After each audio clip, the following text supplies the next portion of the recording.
Oi. Boa noite, pessoal. Boa noite, pessoal. Estamos online agora? Tudo certo? Estamos online.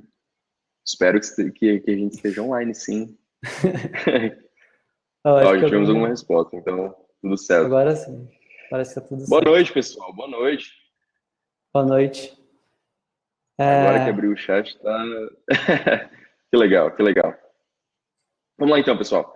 É, Essa noite a gente está aqui com o Gabriel. A gente vai conversar um pouquinho sobre prototipagem. Mais cedo nós publicamos no blog da Wari um post, um guia completo sobre prototipagem escrito pelo Gabriel.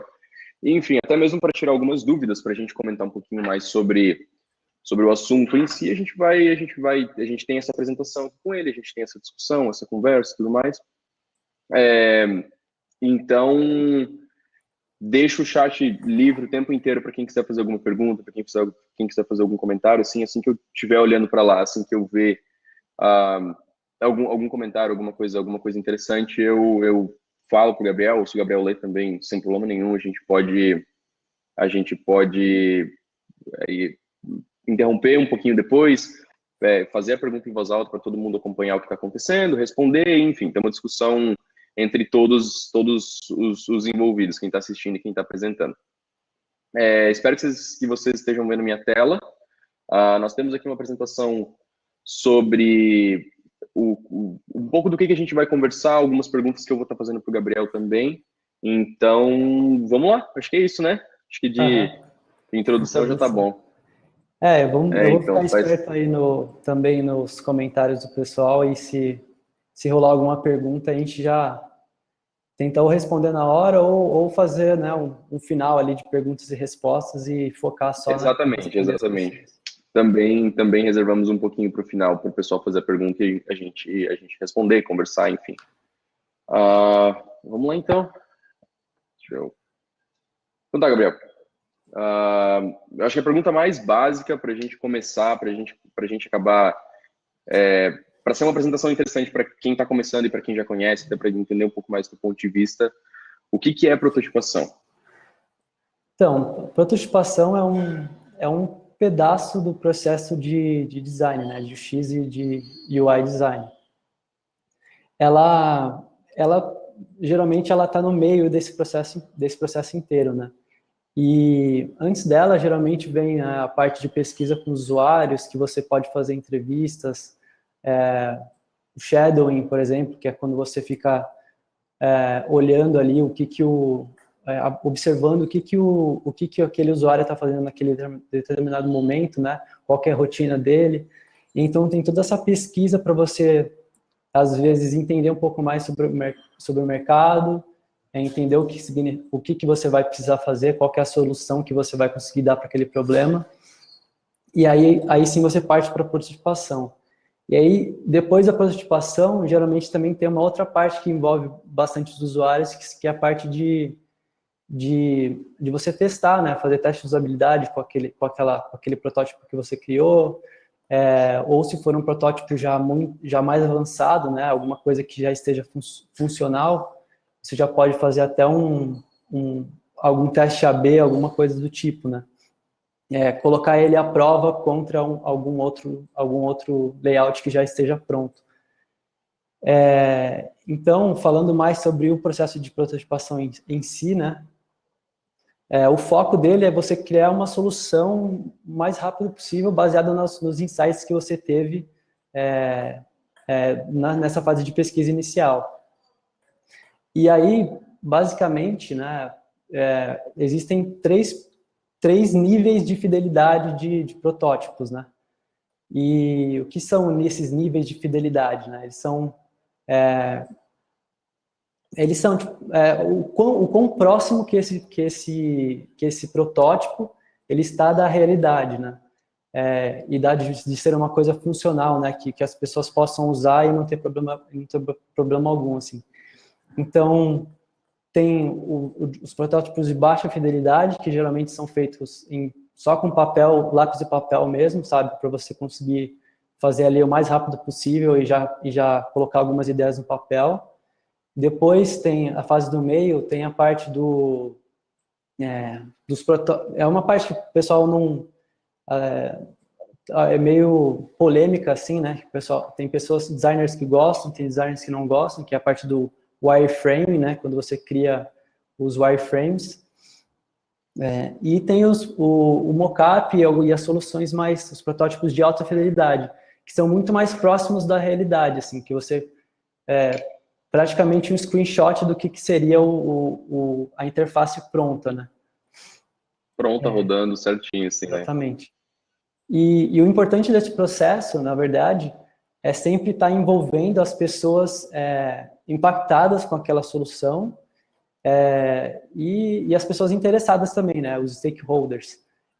Tá incluindo sempre essas pessoas no processo, desde o desenho no papel, sabe, que você fizer aquele esboço e tal, já consegue mostrar para algumas pessoas aquele esboço, para colher alguns feedbacks.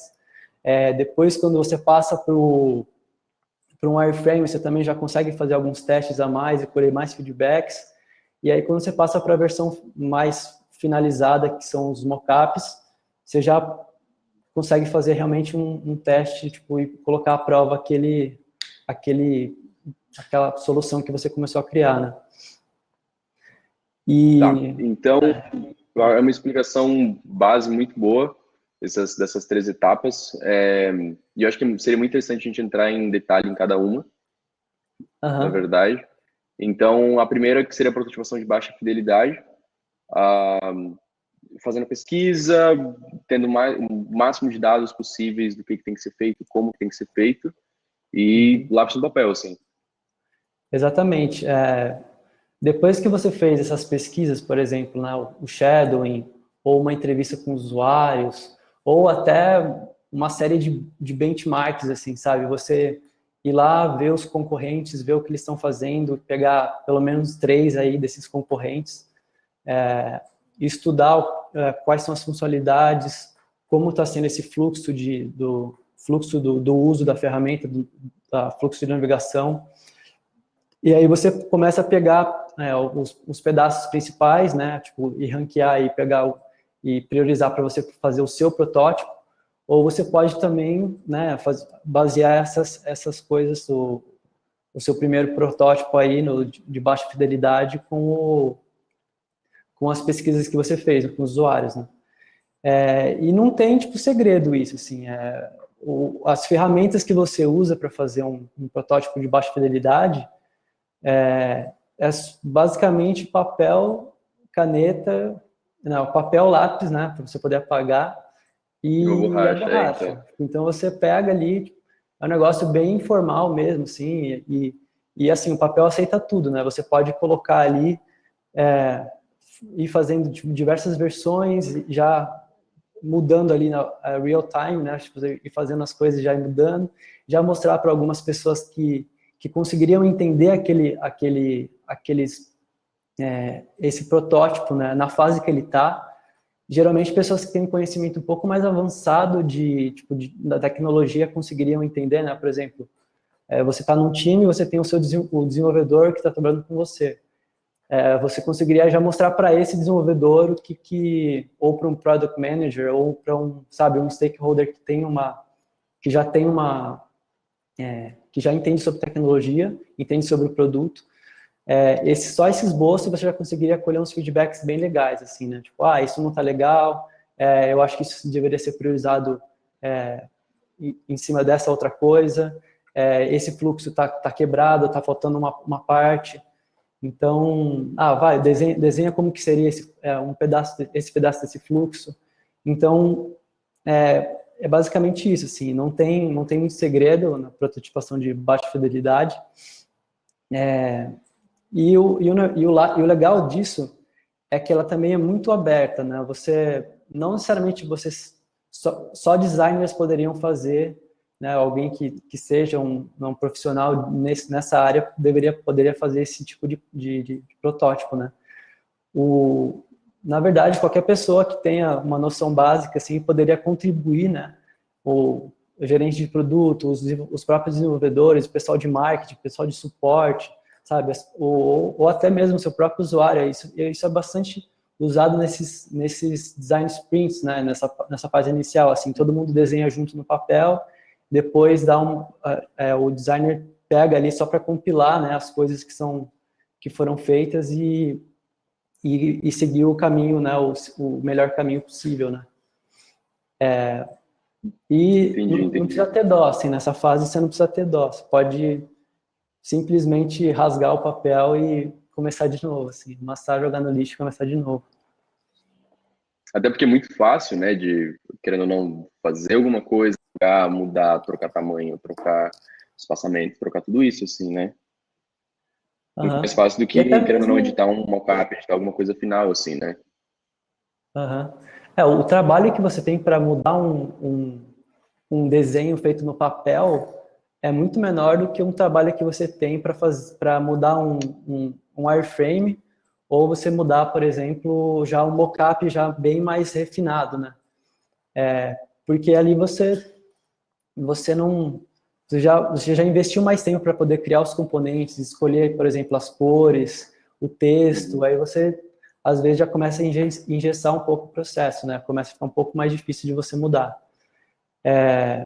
Mas também não é nada tipo de outro mundo, né? É muito pior, é muito mais difícil você mudar coisas quando já chegaram no desenvolvimento do que você mudar coisas quando elas ainda estão na fase de design, né?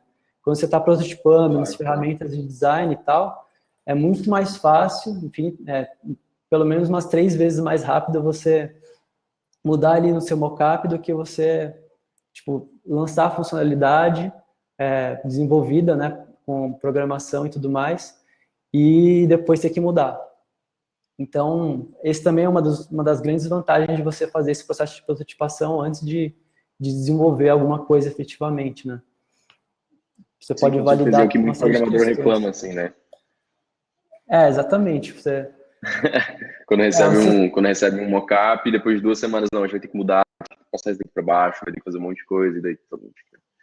por isso que é legal você ir fazendo, né, ir colhendo esses feedbacks no meio do processo e incluir, inclusive, esse desenvolvedor que fala, putz, Claro, sabe, tipo, com certeza. e aí, tipo, se você, aí ele não vai ter muito o que falar, né, porque ele participou do projeto, ele participou do Uhum. processo de criação, ele teve espaço para poder, né, comentar e fazer as críticas dele, mas se ele não aproveitou esse espaço, às vezes o produto tem que mudar, né? Então não tem jeito. Sim, com certeza, com certeza. Uma pergunta muito interessante é como testar esses sketches. Como é que são Uhum. feitos os testes, como fazer eles de maneira eficiente. Então, como você ainda está muito no desenho de papel, ele é muito baixa fidelidade, né? Você exige muito da criatividade da pessoa né, e da capacidade da pessoa de entender aquilo que você está propondo, né? Porque você não colocou a imagem, você não colocou a cor, você não colocou o ícone, você não, às vezes não colocou nem o que é o escrito de verdade, sabe? Tá tipo, Uhum. por exemplo, se fosse um mockup de um blog, por exemplo, aí teria lá título da publicação, título do artigo, aí autor, sabe? Nos lugares assim, tipo, não realmente o título por exemplo, prototipação, tudo sobre prototipação e tal. Então, exige um pouco da imaginação da pessoa. Então, o ideal, eu acho que para você poder testar isso, você colocar isso, mostrar esses protótipos feitos, né, desenhados à mão para as pessoas que estão no seu time, né, e também para os usuários que, se você tiver a proximidade suficiente, e mais uma abordagem de você meio que entrevistar essas pessoas e entender tipo, se aquilo resolve o problema delas, assim, porque muito provavelmente quando você está nessa fase, você tem uma série de dúvidas que aí se você começar a pegar uns feedbacks, você consegue pelo menos definir qual caminho que você vai querer seguir, né? Porque quando você está ainda nessa fase de prototipação, bem no início ali que você está desenhando as coisas no papel, você pode ter uma série de caminhos, né? Então, o teste que eu faria nessa etapa seria uma coisa mais qualitativa mesmo, com poucas pessoas, assim, no máximo 5, só para você realmente validar qual que é o caminho que você está indo, se aquele é o melhor caminho. Se realmente você está fazendo alguma coisa que está criando valor para aquela pessoa, se você entendeu direito o problema, né? Porque às vezes você não entendeu, na pesquisa você não entendeu direito, ou nos benchmarks você não entendeu direito por que aquela funcionalidade está fazendo aquilo, para que ela serve, aí você simplesmente foi lá e quis colocar no seu produto também, no seu protótipo, só que o seu usuário ali, quando você foi revisar com ele, ele não vê utilidade naquilo. Uhum. Então, eu acredito que seja assim, um teste mais qualitativo e porque ainda tem muito trabalho pela frente, né? Você ainda está desenhando as coisas no papel, né? Você ainda tem que dar uma refinada a mais para poder, né, para poder passar isso à frente, né, para os desenvolvedores e tal, e colocar isso no ar. Show. A gente tem algumas perguntas em relação aos sketches mesmo. Eu vou deixar algumas perguntas mais para o final, que não são estritamente relacionadas ao que a gente está conversando agora, mas a gente volta nelas depois sem problema nenhum. A primeira é do Daniel. Se vale a pena envolver os programadores e outras pessoas do time nessa etapa, sendo que essas pessoas normalmente sempre rejeitam e criticam tudo. É uma característica um pouco, é bem característico de programador, assim, querer achar problema, querer pensar sempre no erro, até porque é uma parte do trabalho deles também, né? Sempre tentar pensar mesmo no que vai dar errado e não no que vai dar certo. Mas assim, Gabriel, qual que é a tua dica em relação a isso? Se vale a pena envolver eles, sim, e se vale como envolvê-los? Eu acho que vale bastante a pena, sim, porque você, sim, o desenvolvedor ele vai conseguir trazer uma perspectiva muito diferente da sua, assim, você como às vezes você não sabe fazer determinado, porque a gente, como designers, a gente não precisa necessariamente saber desenvolver, né, e fazer o negócio funcionar inteiramente, assim. É muito legal se a gente conseguir fazer, mas a gente nem todo mundo realmente, né, vai tão fundo assim na parte de tecnologia. Só que os desenvolvedores têm uma perspectiva justamente essa, sabe? Tipo, de você conseguir saber qual que é o que pode dar errado ali, sabe? Tipo, tipo, que eu aprendi, assim, depois de lidar um pouco mais com essa parte de desenvolvimento, é que eu, como designer, eu desenhava sempre o caminho ideal, sabe? Era, Uhum. putz, já tem, por exemplo, estou desenhando um blog, sabe? Aí já tem uma série de conteúdos, uma série de posts lá para a pessoa ver e tal. Então, tem a lista de posts, aí quando ele abre, já tem o conteúdo bonitinho lá. Só que na vida real não é assim, né? Às vezes pode dar um erro ali, você não conseguir carregar aquela página, você tem que desenhar o estado do erro. Às vezes não tem nenhum conteúdo, não tem nenhum artigo naquele blog, então você tem que desenhar também o empty state lá, né? O estado vazio. Sim, sim. Tipo, e são coisas que às vezes a gente não pensa assim, né? Porque a gente geralmente pensa mais no cenário ideal, assim. Então é legal trazer os desenvolvedores justamente para esse tipo de crítica, assim. E uma outra coisa que é muito bom também envolver eles nesse processo é que eu acho que assim, quando você for realmente repassar isso para ser desenvolvido, eles já vão estar muito mais alinhados e se sentindo muito mais donos daquele projeto, assim, sabe? Eles já vão ter sentido realmente participando daquele processo, então você não vai ser uma coisa tipo top-down, assim, que você vai simplesmente jogar lá na mão dele e ele não participou de nada daquilo, ele só vai ter que sentar lá a bunda na cadeira e desenvolver, sabe? Sim, Foi um claro, negócio claro, que com ele certeza. participou, que ele realmente contribuiu, que ele deu a visão dele e, e no final das contas eu acredito que ele ficaria mais feliz de desenvolver uma coisa que ele participou, né? Assim, que ele teve Claro, os com inputs certeza. dele. É até interessante, porque assim, quando a gente acaba envolvendo programador, desenvolvedor, quality assurance, enfim, todo o time de desenvolvimento de fato, todo o time no geral mesmo, é que na hora que o programador sentar para escrever o código, ele vai entender muito melhor o que aquela funcionalidade tem que fazer. Então, às vezes, Aham, o ponto de vista dele na hora de escrever o código vai mudar. Às vezes, exatamente. quando um programador recebe um mockup, alguma coisa, ele entende como é que tem que ser feito, mas alguma coisinha não fica muito clara. Então, assim, envolver desde o começo acaba tirando muita dúvida que no futuro pode aparecer, sabe? Mas Aham. realmente eu concordo que tem programador bem chato, assim. Mas assim, também, se você não envolver os desenvolvedores no meio desse caminho aí, você vai ter que desenhar muito mais também, assim, né? Porque às vezes você deixando claro como que aquilo funciona, assim,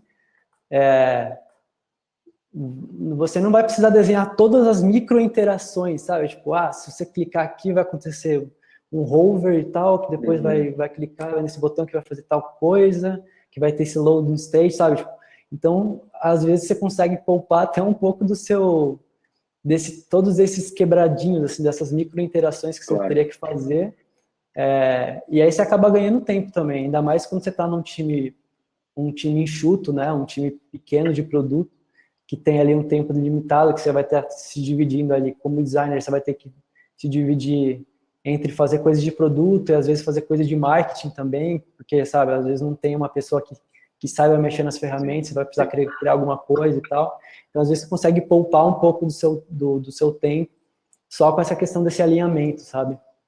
É constante, né? sim, exatamente, exatamente.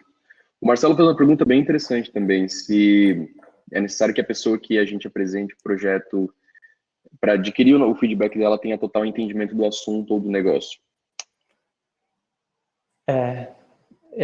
Fica meio difícil você falar com uma pessoa que não tem conhecimento do negócio, assim, principalmente se for um produto, por exemplo, onde eu trabalho é um software de recrutamento e seleção, né? Nós somos um software o Recruta Simples é um software de RH. É um SaaS e tal, tem uma assinatura. Então, se, se eu for falar com uma pessoa leiga nessa área de RH, os feedbacks, pô, não são muito construtivos, né? Você vai Uhum, acabar, você pode até avaliar questões, por exemplo, fazer algum testezinho, tipo, falar, ó, tenta achar determinada coisa, sabe, na interface, para ver se está simples de entender, se a hierarquia está boa, se está fácil de encontrar as principais ações que tem dentro daquela interface. Dá para você montar talvez algumas tarefas e pedir para essa pessoa fazer, porque ela não conhece o sistema e talvez ela consiga te ajudar nesse quesito. Mas se for alguma coisa realmente sobre o mercado e se ela quiser tipo, dar algum feedback mais construtivo, putz, Gabriel, essa parte do sistema perguntas de entrevista, por exemplo, sabe, que tem dentro do Recruta Simples, os recrutadores conseguem montar perguntas de entrevista para colocar dentro das vagas, né? Aí, por exemplo, putz, Gabriel, você colocou uma pergunta aqui que não, um tipo de pergunta que não tem nada a ver, sabe? Que não serve para mim como recrutador. Eu gostaria muito, eu preferia ter uma pergunta, por exemplo, de múltipla escolha, de sim ou não, onde, quando se a pessoa respondesse sim, ela continuava no processo seletivo, e quando a pessoa respondesse não, ela já saía da minha frente, sabe? Porque eu não vou querer avaliar um monte de currículo que respondeu não para aquela pergunta, sabe? Por exemplo, claro. se você estiver contratando um estagiário e um estagiário tem que estar cursando a universidade, né? E você colocar lá uma pergunta, você está cursando uma universidade? E a pessoa responder não, aí você pode já cortar ela do processo, né? Porque você não está avaliando aquele tipo de candidato, né? A vaga é de estágio. Então, às vezes, esse tipo de insight, esse tipo de input, só viria de alguém que entende do negócio. Mas talvez algum outro tipo de input só para você ver se o fluxo tá legal, se está fácil de encontrar as funcionalidades, se está simples de usar, simples de entender, se a comunicação tá boa da interface dos textos, né? Talvez isso outras pessoas que não entendem do mercado possam te ajudar. Certo, perfeito. O Vinícius perguntou que uma vez tentou usar protótipos no papel, mas não tinha acesso aos stakeholders para fazer a validação. Ainda vale passar por esse processo? Ou é melhor já partir para alguma coisa com o Balsamiq? Não, essa fase é uma fase que eu nunca pulo, assim, sabe? fazer o desenho no papel, eu poderia pular, por exemplo, o Balsamic, tipo, e é o que eu faço hoje. Eu pulo, né, a fase de wireframe, né, no processo de design, eu pulo a fase de wireframe, tipo, que eu uso o Ashuri, né, eu não sei se é a Ashuri que fala ou é Ashuri, sei Então, lá, não pois sei. é. Eu falo Ashuri, né, Eu falo mas Shuri também. eu pulo essa fase porque não faz sentido pra gente, sabe?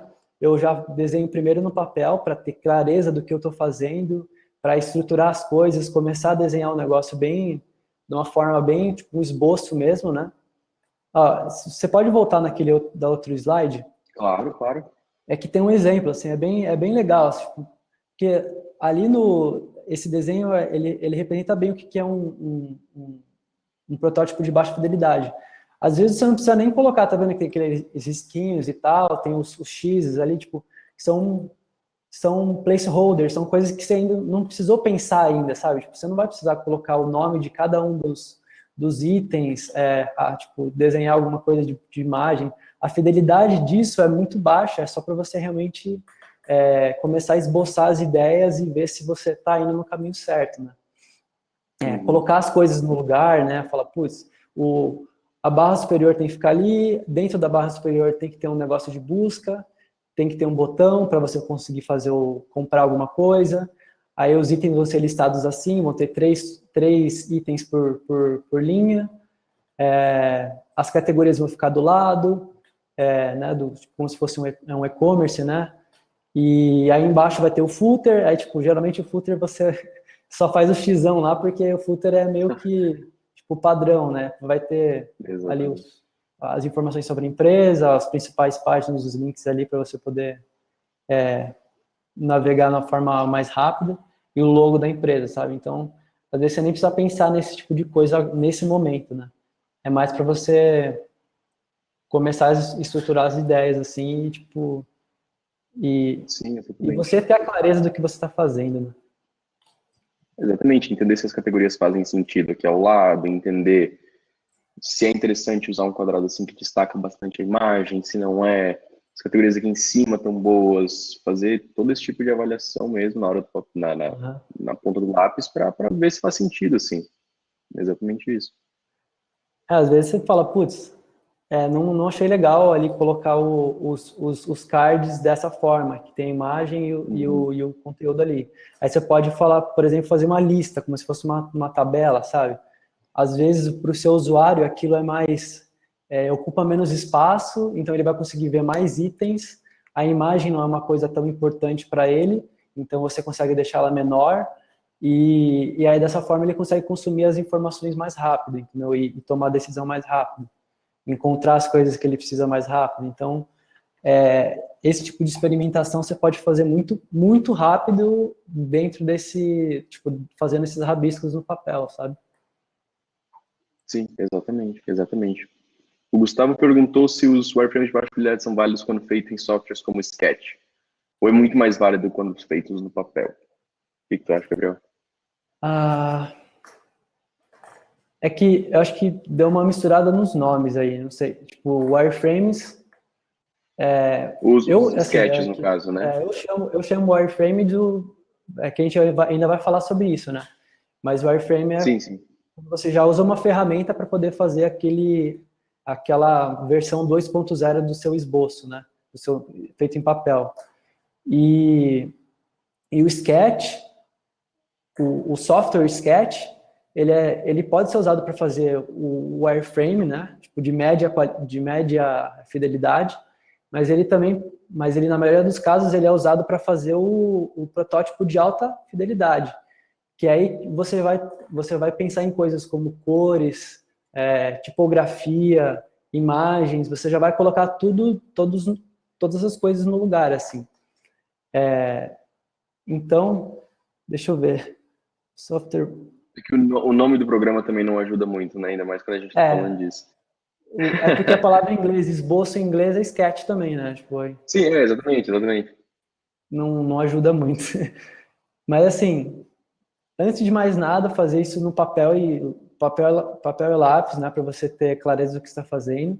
Depois você pode usar um software para fazer um wireframe média fidelidade, ou você pode usar o Sketch, por exemplo, ou Adobe XD lá, sabe, ou o Figma, por exemplo, para você fazer um mockup de alta fidelidade, que você pode clicar nele e você pode fazer todas as interações. Certo, perfeito. O Tomara Daniel fez uma que eu pergunta. tenha respondido a pergunta.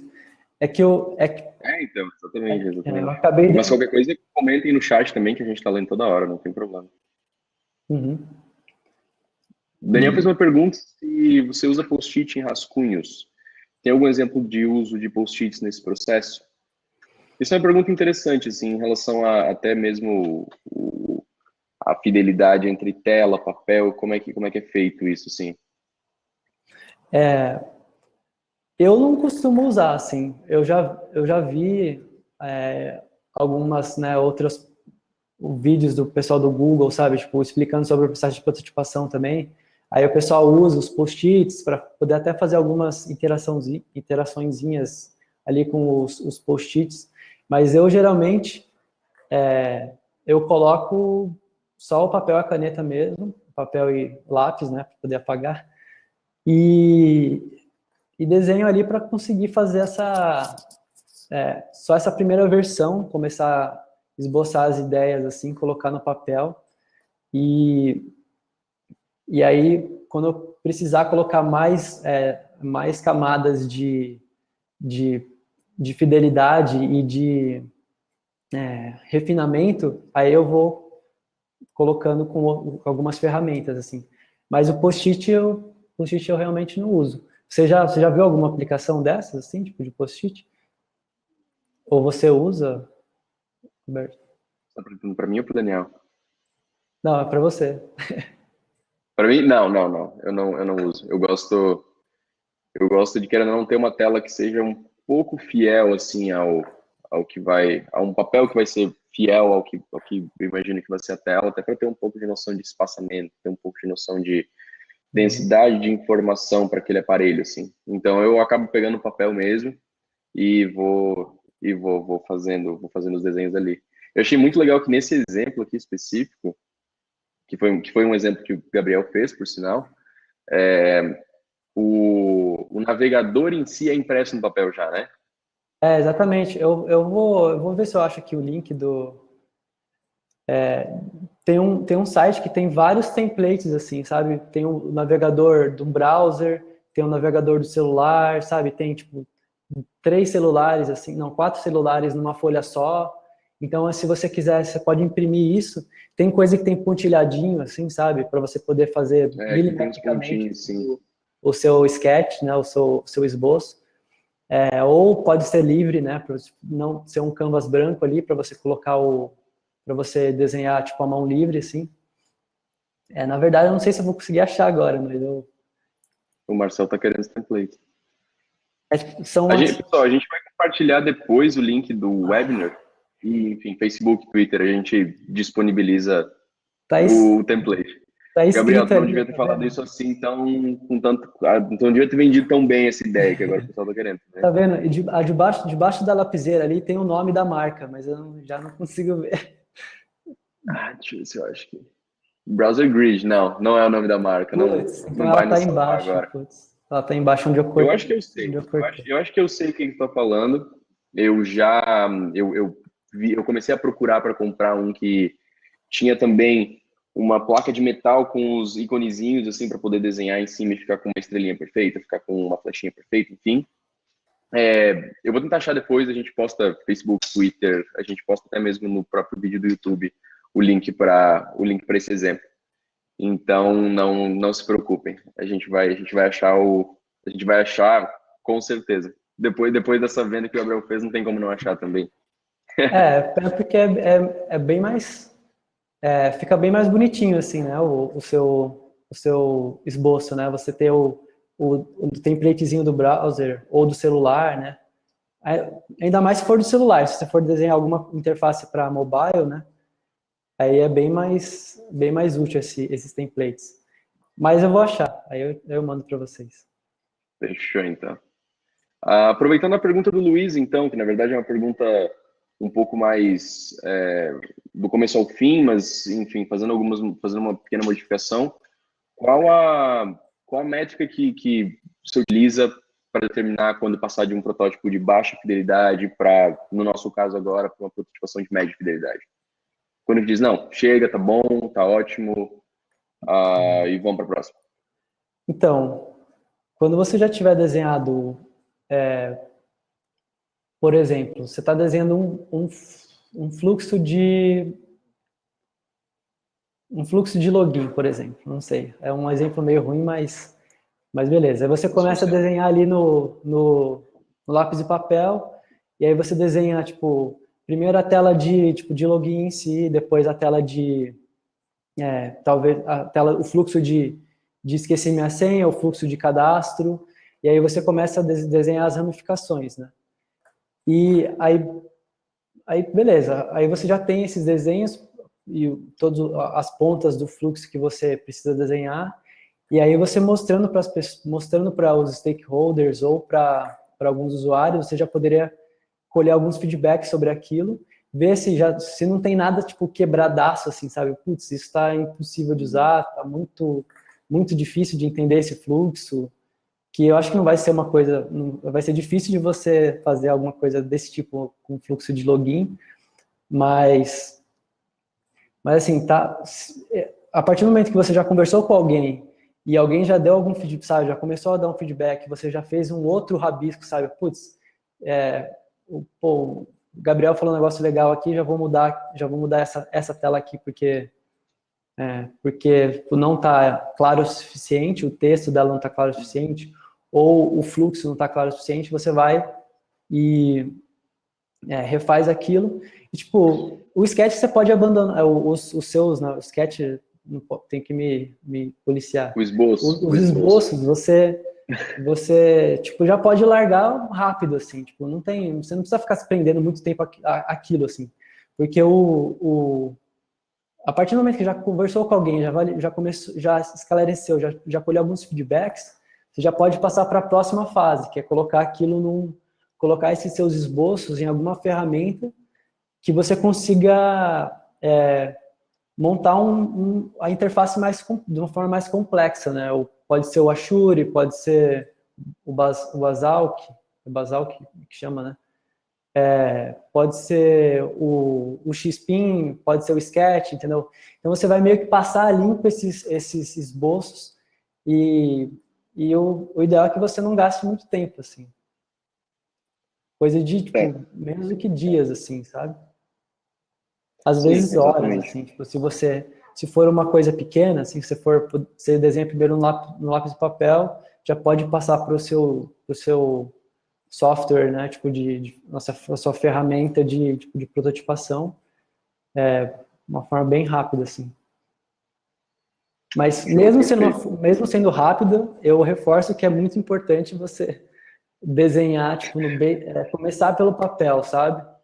Porque quando você está no papel, você não tem que se preocupar com muitas coisas, assim, sabe? Você não está preocupado com a cor do botão, com o tamanho do botão em pixels, com a barra, com o que a barra vai fazer. Margens, com fontes, com tudo isso, né? Com fonte, com a imagem, tipo, se essa imagem tá boa ou não. Você tira essas complexidades do mockup mais refinado e você foca ali no problema, né? Em resolver aquele problema da melhor forma possível, fazendo, tipo, né, fazendo um esboção ali, tipo, para você conseguir clarear suas ideias. Tá. Deixa eu só ver uma coisa aqui. Daniel, a gente vai responder a pergunta mais no final. A gente conversa bastante sobre isso também daqui a pouquinho, sem problema nenhum. E a pergunta do Thiago, na verdade, que é qual a hora de utilizar cores em uma prototipação? O wireframe tem que ser sempre preto e branco? Ou e cinza? O ideal é que você não... se você for fazer o meio do processo de prototipação, que é criar esses protótipos de média fidelidade, o ideal é que você não se preocupe muito com a aparência dele, assim.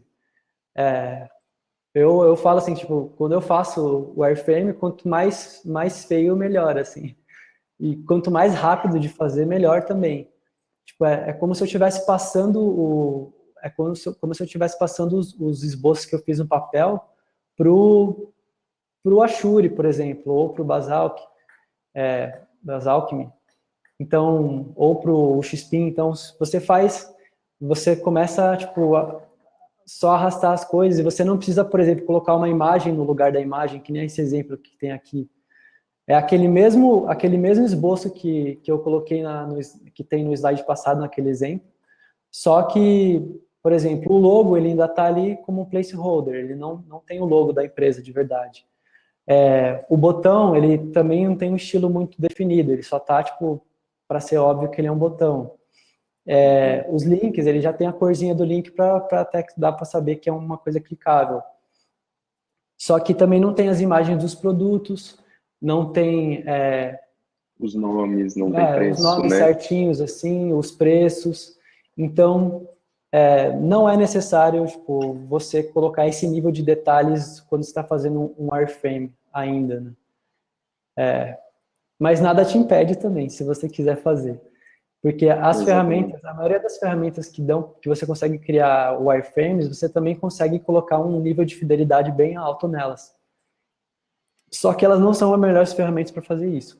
Tipo, o Ashuri, por exemplo, que é o que eu uso, ele é bem ruinzinho de fazer esse tipo de coisa, assim. Se eu quiser colocar uma imagem, se eu quiser colocar um vetor nele, sabe, um vetor de um ícone, por exemplo, ele já não suporta direito, é bem ruinzinho de mexer nele, de mudar as cores a interface em si também é meio pesada de você, tipo, não é simples de você encontrar as coisas. Mas aí, tipo, se você for fazer esse tipo de coisa, já adicionar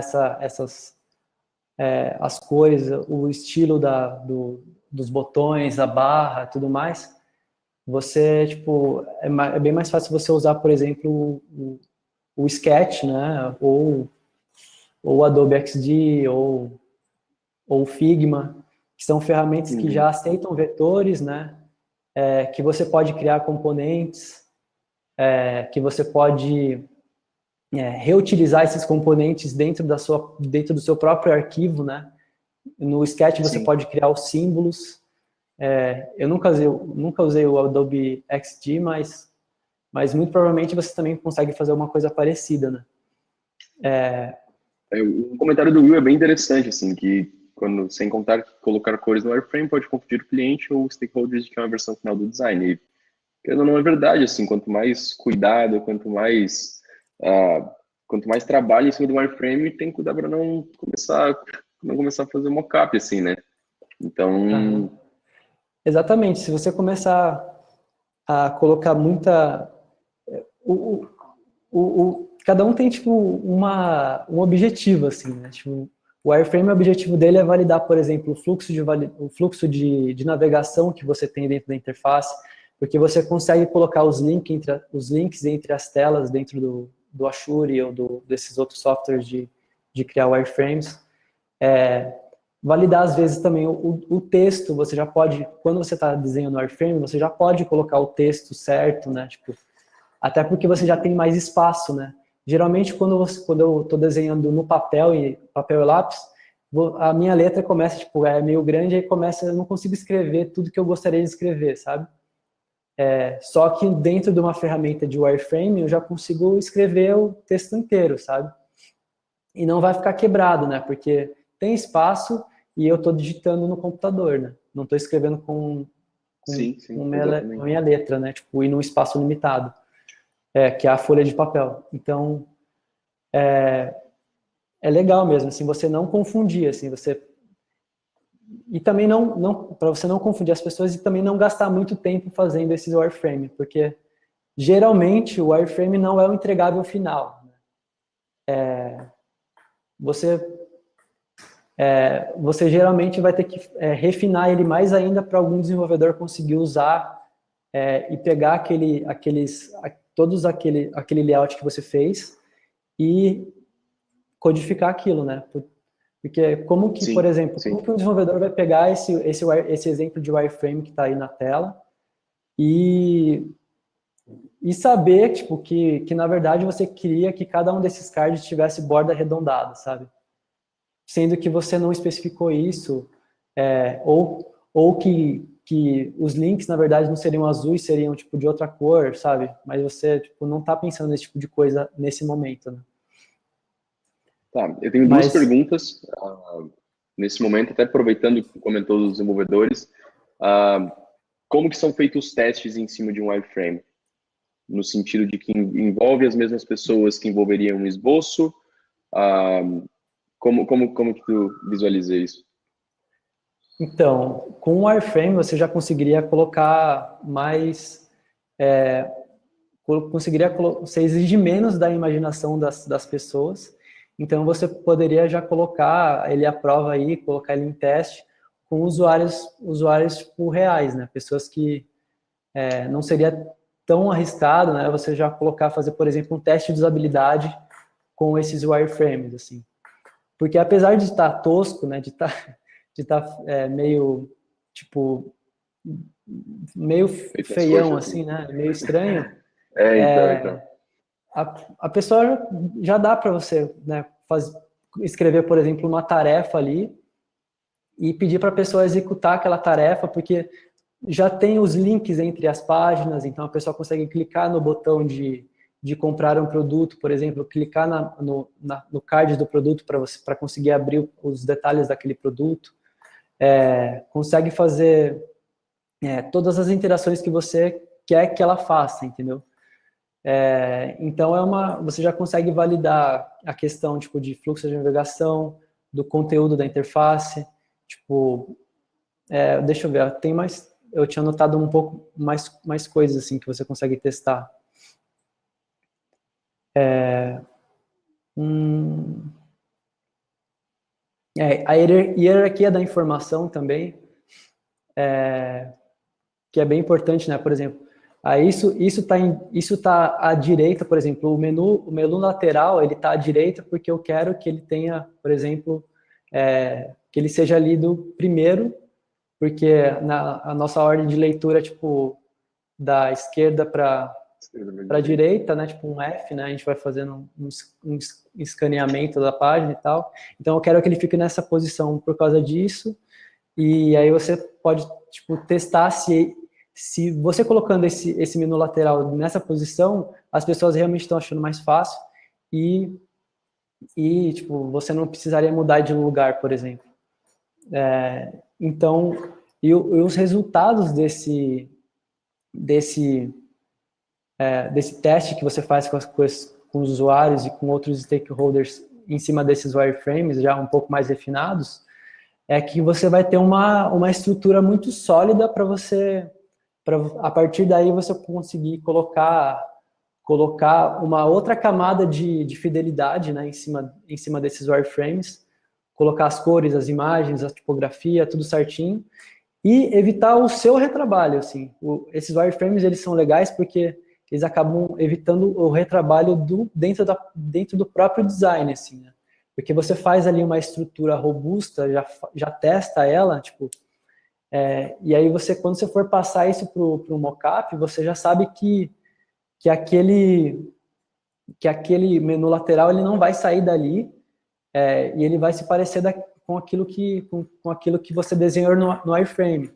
Que o fluxo de navegação vai ter a listagem ali dos produtos, depois você vai clicar, vai abrir os detalhes do produto, depois você pode comprar aquele produto, ele vai para o carrinho de compra, sabe? Então você já sabe todo o fluxo de navegação, você já mapeou isso, já validou isso. Então você não precisa refazer toda essa validação quando você estiver criando os mockups, né? Quando você estiver Sim. colocando todos os detalhes possíveis, assim, tipo de interface mesmo, assim. Aproveitando que a gente está comentando sobre o fluxo da informação, o Vinícius fez uma pergunta bem interessante sobre a arquitetura da informação. Se quando a gente cria o wireframe, a arquitetura já foi toda definida, ou se o wireframe e a arquitetura se alimentam nesse processo. O wireframe é uma boa ferramenta para você montar justamente essa arquitetura da informação, assim, explorar um pouco mais esse quesito, assim. Porque antes disso, você estava desenhando só com papel, né? Então fica um pouco mais, o seu espaço ali fica um pouco mais limitado, a sua letra vai ficar muito grande, você não vai conseguir escrever o que você queria, às vezes o negócio vai ficar muito...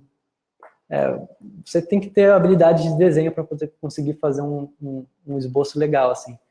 Mas nessa fase de wireframe você consegue testar também a arquitetura de informação, assim como, né, o texto da interface, o fluxo de navegação, o posicionamento das coisas, a hierarquia da informação. Então você consegue testar esse tipo de coisa. Perfeito, perfeito. E quanto tempo dedicado a eles? Quando definir que a gente precisa passar para a próxima etapa? Então, eu acho que assim, quando você acabou de passar todos os seus esboços que você tem no papel para os wireframes e já desenhou todo o fluxo de navegação até o final, né, todas as pontas que você precisa, você já pode parar de mexer no wireframe. Assim, aí você tem que, a partir do momento que você passou a limpo, você já pode começar a testar ele.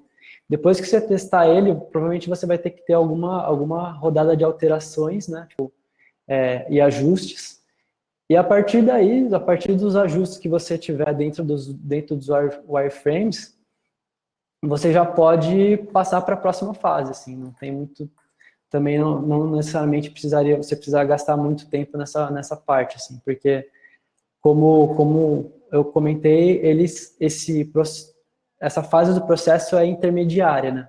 Ela está ali no meio e você precisaria dar um passo a mais para conseguir passar isso para os desenvolvedores e de forma com que eles consigam desenvolver isso sem ter muitas dúvidas, né?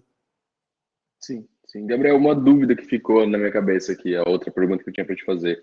Por que vocês pulam essa etapa?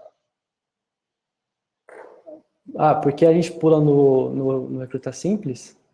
Exatamente. Porque, assim, a gente está numa startup, nosso time é bem pequeno, né?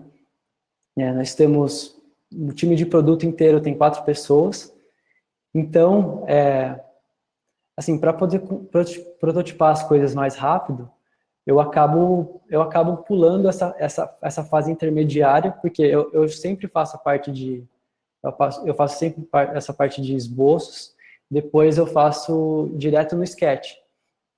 Porque os desenvolvedores, eles não vão, né, e os usuários também que a gente testa, eles não vão tá aí interagindo com aquele wireframe, assim.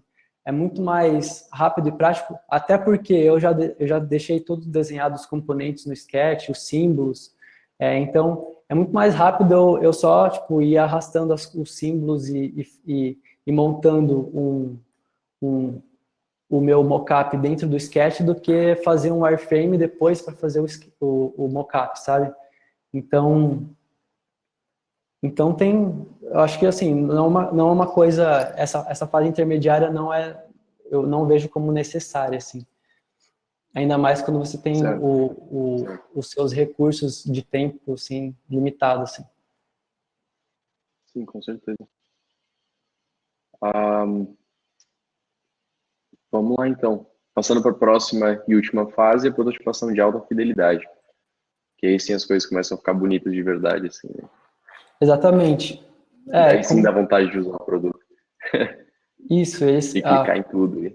Na prototipação de alta fidelidade, que seria a terceira etapa, né? Você já usa outras ferramentas, né? Ferramentas como o Sketch, como Adobe XD, o Xpin, o Figma também, que é uma ferramenta totalmente web, né? Que é bem legal para essa parte de colaboração entre designers. E você já nessa fase você coloca todos os detalhes do seu mockup, né? Tipo, você pega tudo que você desenhou até agora meio que de uma forma meio que no esboço assim, e você deixa o mais próximo possível da interface final, né? inclusive simulando interações como clique, hover, sabe? Se vocês notarem aí, tem uma parte do mockup que ela tá azul, né? Que esse mockup eu coloquei no InVision, que é uma outra ferramenta que serve para você subir esses mockups, para você colocar interatividade neles, né? Para você colocar, aqui você clica, aqui você pode dar hover. Então, nesse caso, essas duas partes do mockup, elas estão clicáveis, né? Então, você poderia clicar ali e abrir os detalhes do produto, e você poderia clicar no logo do site ali e voltar para a homepage, por exemplo. Certo, sim. E eu acho que é mais isso, assim, como esse trabalho incremental, eu já falei muitas coisas que são validadas no meio desse caminho, né? O ideal é quando você começar a desenhar esses protótipos de alta fidelidade, que são os mockups, você já não tenha muito mais dúvidas, assim. Você já tenha validado algumas coisas, já tenha colhido feedbacks no meio do caminho e possa simplesmente desenhar as coisas ali usando a ferramenta, né? Você não... você, tipo, basicamente vai transcrever ali todo esse processo que você fez para dentro de uma ferramenta, sabe? Tipo, não é um bicho de sete cabeças. Se você fez todo esse processo, você não vai ter muita dificuldade. E o legal dessas ferramentas de prototipação de alta fidelidade é que você pode criar, como eu já falei, esses componentes reutilizáveis, né? Você pode criar esses símbolos, você pode trabalhar com vetores, pode fazer o link entre as telas. Então, ele te dá todas as ferramentas de uma forma espacial, assim, para você criar o seu protótipo da forma mais precisa e realista possível, assim. Certo. E aí um bônus, né, nessa parte, que além das ferramentas para você criar o mockup em si, tem as ferramentas para você compartilhar esses mockups, né, com os desenvolvedores e com outros usuários, né, stakeholders, que são o InVision, que é uma ferramenta bem assim, antiga no mercado, assim, e não é, tipo, por ser antiga, ela não é assim, uma coisa... Ela é uma ferramenta muito boa e continua evoluindo, assim, né? Sim. E nela você consegue subir os seus arquivos do Photoshop ou do Sketch e fazer a interação, fazer onde a pessoa poderia clicar, onde a pessoa poderia colocar o hover, né? Passar o mouse por cima e fazer alguma coisa. Também tem o Zeppelin, que ele é bastante tipo, orientado para desenvolvedores, assim. Então você coloca ali, você sincroniza o seu arquivo do Sketch, onde você está desenhando, e aí o desenvolvedor ele consegue pegar exatamente qual o tamanho daquele botão, qual a tipografia que você está usando, se é negrito ou não, se é itálico ou não, qual o espaçamento entre aquele botão e a barra, sabe? Então ele consegue ver, tipo, em detalhes, assim, como que tudo que você desenhou, sem precisar ter o sketch e abrir o sketch, sabe? Abrir o seu arquivo fonte, assim. Sim. Uma outra coisa bem legal também que eu falei no artigo é o Abstract, né? Que eu estou usando também, que é uma ferramenta de versionamento desses arquivos de criação de protótipos, né? Então, é como se fosse um GitHub para designers, né? O GitHub para os desenvolvedores, é uma ferramenta de versionamento de código, né? Então, você coloca lá, tipo, vários desenvolvedores estão programando ali dentro daquela mesma interface e tal, e aí eles tipo, entram em branches diferentes, né, em braços diferentes daquele mesmo código, fazem as alterações deles e depois eles podem juntar tudo num código só, né, para poder subir, né, a versão final.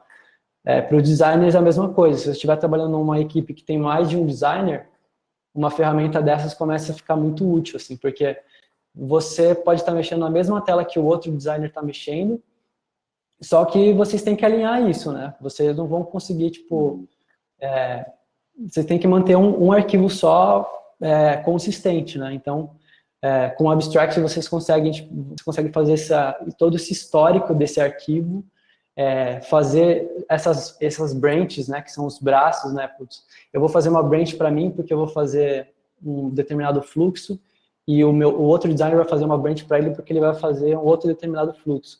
E depois vocês dois podem juntar esse arquivo e ficar num arquivo só, né? Tipo, consistente. E uma coisa também bem legal que eu não faço mais aqui no Recruta Simples, mas é uma coisa que eu tenho vontade de explorar, são ferramentas como o Bootstrap Studio, que nesse Bootstrap Studio é tipo uma ferramenta drag and drop, né, que você pega, tipo, arrasta e solta, eu acho que deve ser assim em português, que você, tipo, faz o seu mockup com o próprio código, assim. Então, e nesse caso do Bootstrap Studio, você faz usando o código do Twitter Bootstrap, né, que é um código que já está aí faz tempo, vários desenvolvedores dão manutenção nesse código, é um negócio bem consistente, né?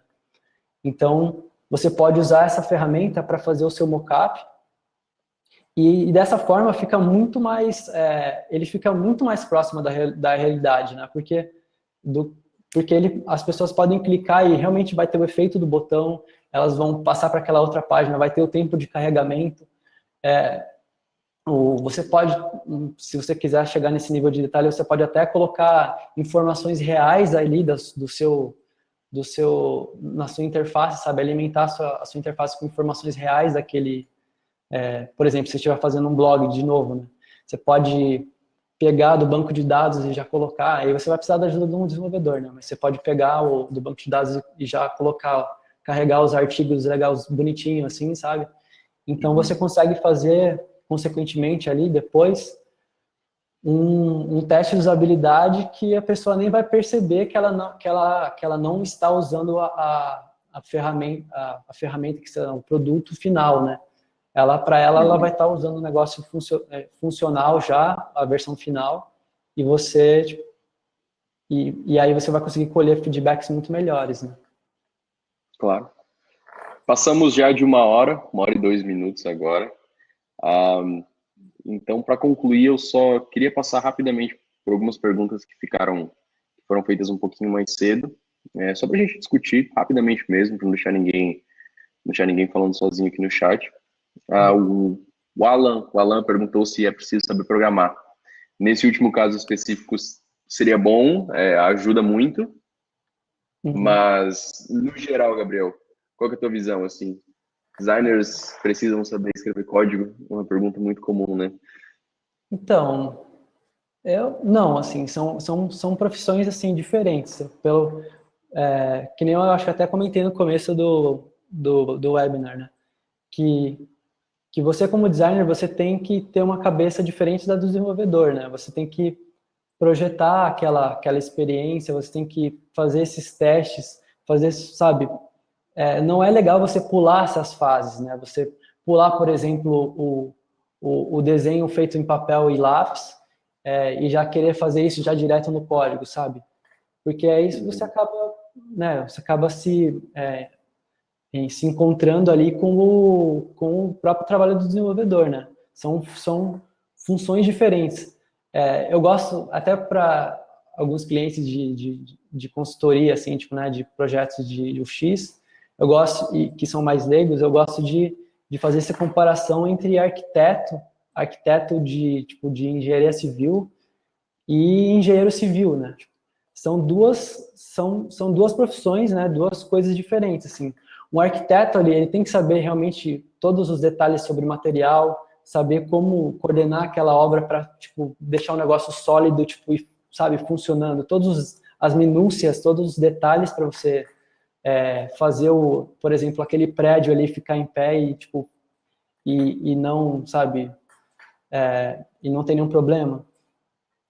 Muitas vezes não, ele tem que estar preocupado mais com a questão, tipo, de a usabilidade daquele prédio, como as pessoas vão se sentir entrando naquele ambiente, o que você, qual tipo de impressão você quer passar com aquele lugar. É lógico que você tem que ter, você tem que, como arquiteto também, tipo, da engenharia civil, você tem que saber o que dá para fazer e o que não dá para fazer. Assim como um arquiteto da informação ou um UX designer, né, esse profissional, é muito bom ele saber o que dá para fazer na parte de desenvolvimento e o que não dá para fazer. Só que não necessariamente ele precisa saber fazer, né? Tipo, fala, putz, não, eu vou lá sentar e codificar. Então, eu acho que essa é a minha opinião, assim, você tem que, até para você não viajar demais, é bom você saber o que dá para fazer e o que não dá para fazer. Sim.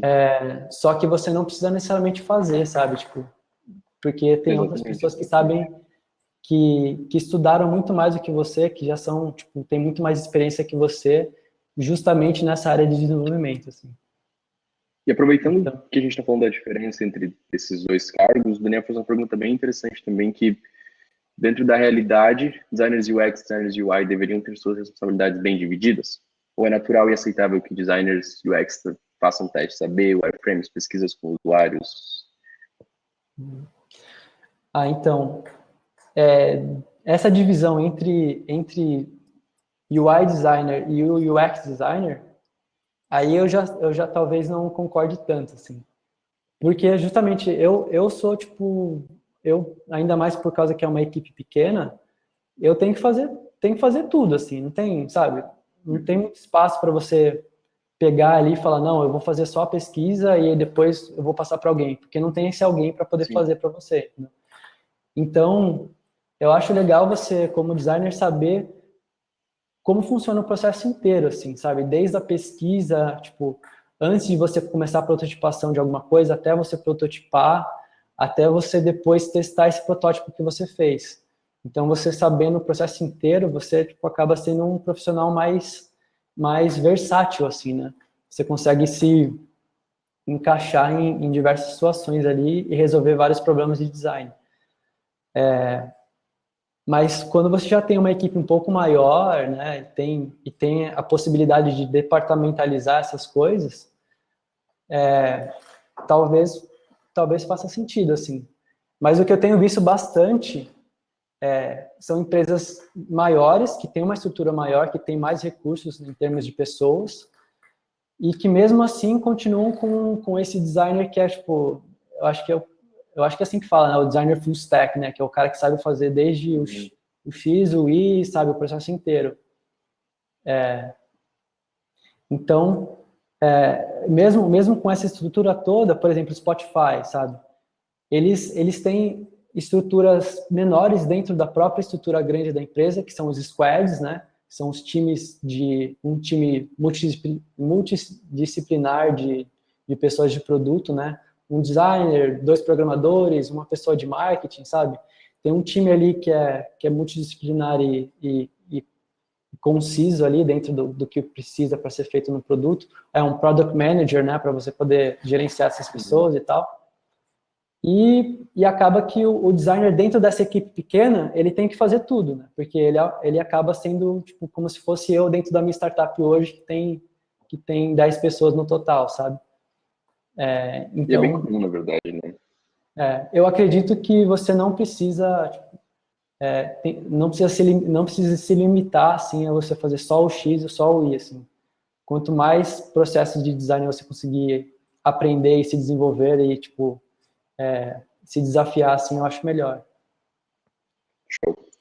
Temos mais as 2 últimas perguntas, uma aproveitando a outra, na verdade. Gabriel perguntou se em um projeto como uma simples landing page ou um site simples com, enfim, sites que não existe um fluxo muito complexo, se é válida uma entrevista com usuários ou se só o benchmark já é válido.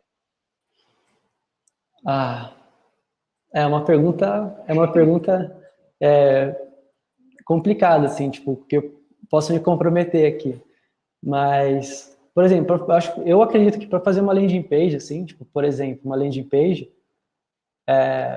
não tem muito o que você querer inventar, né? Assim, tipo, já existem as sessões meio que pré-montadas, assim, você só precisa escolher, putz, a minha empresa, a gente vai querer habilitar um formulário de contato nela, ou não. O fluxo vai ser jogar a pessoa já para fazer um teste, um período de teste, um período de trial lá especial, por exemplo. Tipo, qual é o call to action dessa página, né? Para que ela serve? Então, eu acho que vai mudar um pouco só o objetivo da página e tal, mas você olhando os benchmarks e seguindo padrões de design, né? Seguindo boas práticas, eu acredito que você nem precisaria ficar se preocupando muito com essa questão tipo de fazer pesquisa para descobrir, sabe, como que a pessoa usaria, qual seria a melhor forma da pessoa usar a minha landing page, por exemplo. O que você pode fazer que é muito bom para a landing page em específico, né, que é uma coisa menor e tal, que não exige um fluxo muito grande de navegação e tal, é você fazer teste A/B, assim, e você saber muito bem qual é o objetivo dela. Se o objetivo dela é fazer a pessoa entrar em contato com você, aí você pode fazer os testes, né? Putz, eu vou colocar o formulário de cadastro, não, o formulário de entrar em contato, lá em cima da página. Lá a primeira coisa que a pessoa vai ver é aquilo. Ali, se eu colocar nessa posição, as pessoas vão converter mais, as pessoas vão lá e vão entrar em contato comigo mais. Aí você pode rebater essa opção com uma outra opção que você coloca ele lá no meio da sua landing page, por exemplo. E aí você coloca botões, por exemplo, lá na primeira página, assim, você coloca entre em contato, aí a pessoa pode clicar lá e vai abrir o formulário de cadastro. Então, você pode fazer esse tipo de testes. Aí, nesse caso, o teste A/B é muito mais eficiente do que uma pesquisa com o usuário, sabe? Uma entrevista com o usuário e tal, um teste qualitativo. Eu acredito que um negócio mais quantitativo nesse momento é melhor, tipo, para esse tipo de coisa, assim. Perfeito. Perfeito, então. Passamos bem do horário, na verdade. Cobrimos bastante coisa, do começo ao fim, respondemos muitas perguntas. E por isso, tá ótimo, na verdade. Isso, tô dando uma olhada aqui nas perguntas que a gente tenha comentado, respondido, discutido todas. Pessoal, muito obrigado. Boa noite. Boa noite a todos que ficaram até agora nos acompanhando. Gabriel, muito obrigado pela nossa conversa, pela nossa discussão. Foi ótimo, foi muito bom. Tenho certeza que todos que estão aqui estão gostando, aparentemente. E é legal que o pessoal fica quietinho. E daí, Que não eles tipo, nem no conseguem começo, falar, assim, né? daí bombardeia a mensagem, assim. Isso é muito legal. Mas, Então, assim, pessoal, eu espero que obrigado tenha, mesmo. muito provavelmente, para uma pessoa que é mais avançada nessa área de UX e tal, mais experiente, esse webinar não foi tão útil, mas para uma pessoa que está começando agora né, que está com uma série de dúvidas de como funciona a área de UX, quais são os papéis, quais são as fases, as etapas, eu acho que foi bem, eu acho que é bem relevante, assim, explicar esse tipo de coisa. Com certeza. Por mais que seja meio básico, né? Exatamente. Mas às vezes até ouvir, discutir o básico nos faz perceber algumas coisas que no dia a dia a gente não tira o tempo para pensar assim, né? Então. E outra coisa, eu vou mandar só o link lá do meu artigo sobre isso, sobre esse mesmo tema, que eu acho que é legal, não sei se o pessoal chegou a dar uma olhada. Aí, no artigo tem uma série de... todas essas ferramentas que eu falei, essas coisas, né, os detalhes estão todos lá, assim, se vocês depois quiserem dar uma olhada. E aí você consegue ler com mais calma depois, né? Fechou, então. Pessoal, obrigado, boa noite. Bom Valeu. resto de semana para todo mundo e até o próximo. Falou. Tchau, tchau.